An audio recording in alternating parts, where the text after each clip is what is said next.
যাবে, রক্ত দিয়ে সেই স্বাধীনতা আমরা রক্ষা করবো ইনশাআল্লাহ। স্বাধীন বাংলার মাটিতে দাঁড়িয়ে আমরা বলতে চাই, নারী সংস্কারের নামে আল্লাহর কোরআনকে, ইসলামকে যে কটাক্ষ করা হয়েছে, ধর্মীয় উত্তরাধিকার বিধান, পারিবারিক বিধানকে নারী পুরুষের মধ্যে বৈষম্যের প্রধান কারণ বলে আখ্যায়িত করে বিতর্কিত নারী বিষয়ক কমিশন এদেশের সংখ্যাগরিষ্ঠ মানুষের ধর্মীয় অনুভূতিতে আঘাত প্রদান করেছে। ধর্মীয় অনুভূতিতে আঘাত প্রদান করবার অপরাধে তাদের বিরুদ্ধে আমরা রাষ্ট্রের শাস্তিমূলক ব্যবস্থা দেখতে চাই।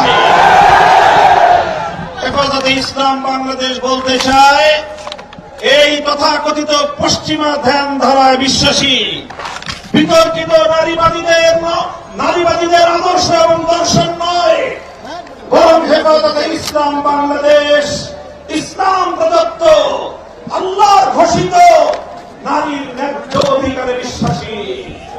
ইনশাআল্লাহ হেফাজতের সংগ্রামী মহাসচিব কর্মসূচি ঘোষণা করবেন।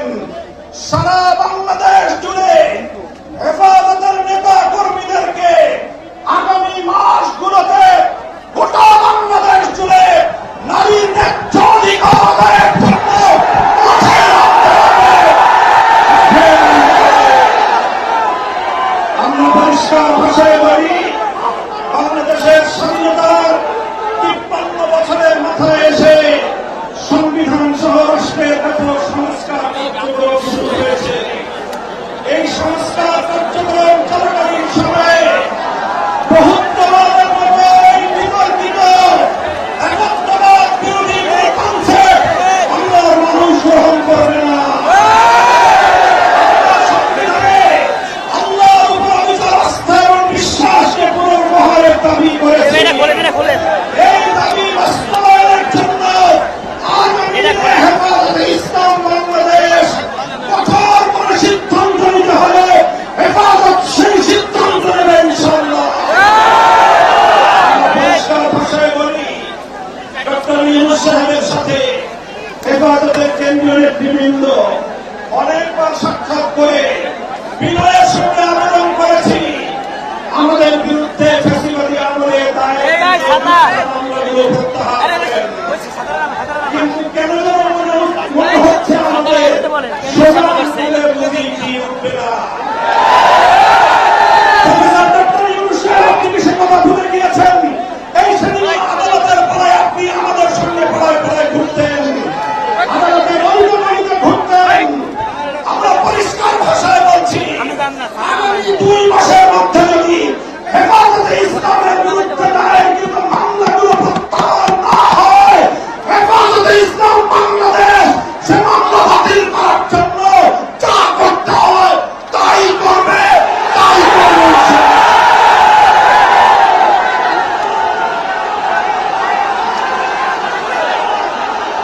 আমরা পরিষ্কার ভাষায় বলছি,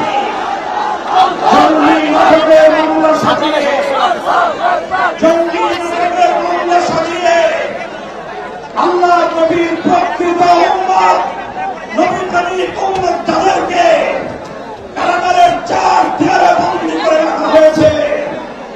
যারা নবীর দুশমনদের বিপক্ষে পদক্ষেপ নিয়েছে তারা গোটা উম্মতের কাছে হিরো, তারা গোটা উম্মতের হৃদয়ের মণি, চোখের মণি, হৃদয়ের প্রশান্তি। সেই সকল কারাবন্দী মজলুম RICL TMX, যুগের পর যুগ স্থাপনা থাকে মজবুত।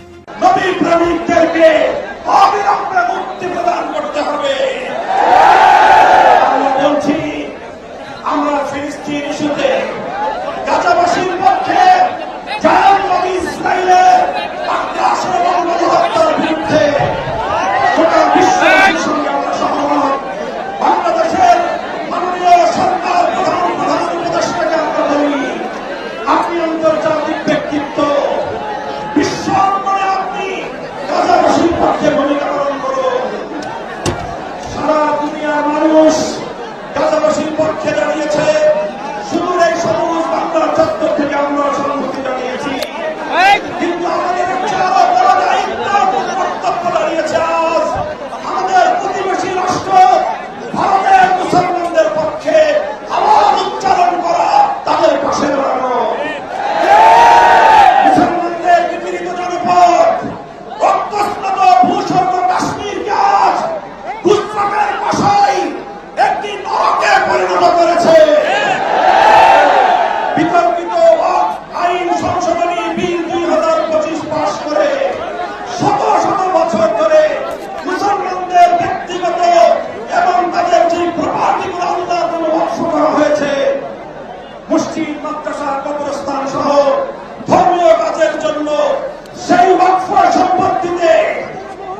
স্বাধীন